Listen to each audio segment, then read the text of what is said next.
So now let's pick up where you left off. I mean, you come back to the Philippines. What was the first decision you made when you got here and looked at your asset that you're coming? We had to clean up. I mean, a lot of the things in the company was just disorganized and there was a lot of garbage. What we did is we had to build trust, and that means if they ordered from us, we would deliver. And you know, having that kind of reputation was very hard because a lot of our supply chain didn't believe us.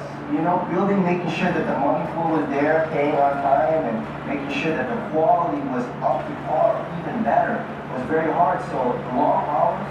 I mean, I stayed with our associates and our team maybe 3 days straight just to make sure that the products go out. I mean, I would cast the metal myself, and then aside from the production side, making sure that the sales were up to par. And the only way to do that is shaking people's hands. I mean, I had a great individual, his name is Marti Han.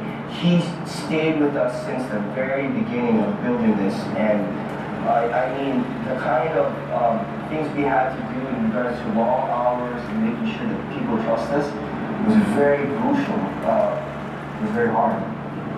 Well, if you think about it, manufacturing was also in a deep state of neglect in the Philippines, and you're also competing also with the big boys.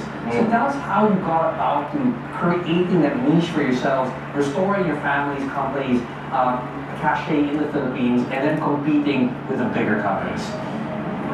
Yeah, I believe in a win-win facility. I believe that I believe in The Secret. I don't know if you read that book. You know, I believe that abundance is there. If you believe in competition, then you're pretty much restricting yourself from the So growing the pie, right? Growing the pie. I mean, bottom line is that I didn't worry about the big boys. I didn't worry about my competitors. But what I did is I paid homage to them. I shook their hand and they said, you know what, I'm here in the market. I'm going to respect you, but I'm going to also understand that I'm penetrating these industries. That sounds like an MMA philosophy. Like, you know, as a martial artist, you respect your opponents and you compete, right? My main objective right now is, you know, I have very few competitors. I'm the only owner. A lot of these guys, they're board directors or chairmen or GMs. Hired hands. They're hired hands. I'm an owner. I believe. And when I make a move, that move is set in stone. And a lot of these guys respect it. But the only way to do that is not because of the title. It's because of your merit and because of what you set out to do and you actually follow in regards to concrete examples of what you were doing. Now, listen, I mean, this journey, you don't do this on your own. Tell us about how you proceeded to go about getting a set of like-minded individuals to look at Central Luzon, redefine it, and build it into the center that is today. We live in an island, like what I said, from Honolulu. Pretty much what governs goods and service here is the port. Right now, the congestion of Metro Manila, I felt it.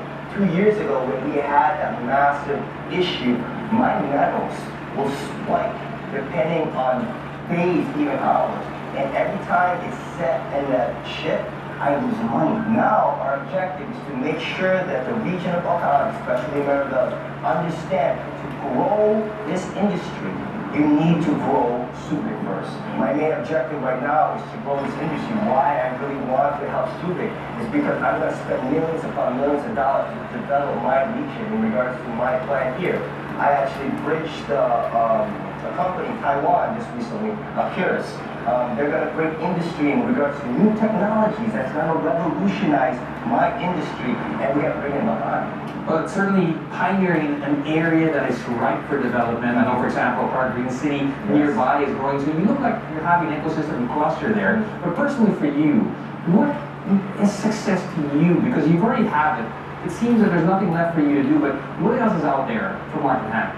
It's a responsibility in making sure whatever you have, you can share it with others. I think people of industry and leadership need to understand you have a responsibility, and it's not just for yourself and for your family, but for the betterment of the society and the people. Our objective right now is not just to chop up this next industry, the surge, and making sure that the 5%, 10% gets the pie first, but make sure that we outgrow the middle class. And the only way to do that is to make sure industry and jobs and benefits are coming here. And I was explaining to you earlier, you have one massive giant, Foxconn, it's going to be coming. They're talking about employing over 100,000 employees, but they don't realize the terms that they would actually demand will crumble any local company. We as individuals that understand this needs to be able to give this to public officials so they can structure the benefits to help sustain the people of this country. Yeah, and more importantly, in terms of something that even the smaller players can create an ecosystem to make growth more sustainable and inclusive, right? Yes. I mean, it shouldn't be just a boys club anymore. We need to make sure that local companies can thrive with this manufactured boom. Well, listen, Martin, you've got a strong war to building on, a long runway ahead of your young life. I wish you all the best of your success, and thank you for sharing this journey with us, bro. Thank you so much. All right, take care, bro. Thank you. Thanks.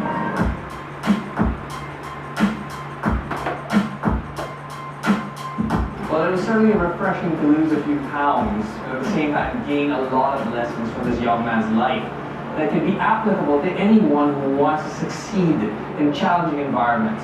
We're talking about a vision, a passion for excellence, and the grit and determination to get it done, regardless of what station you have in your life.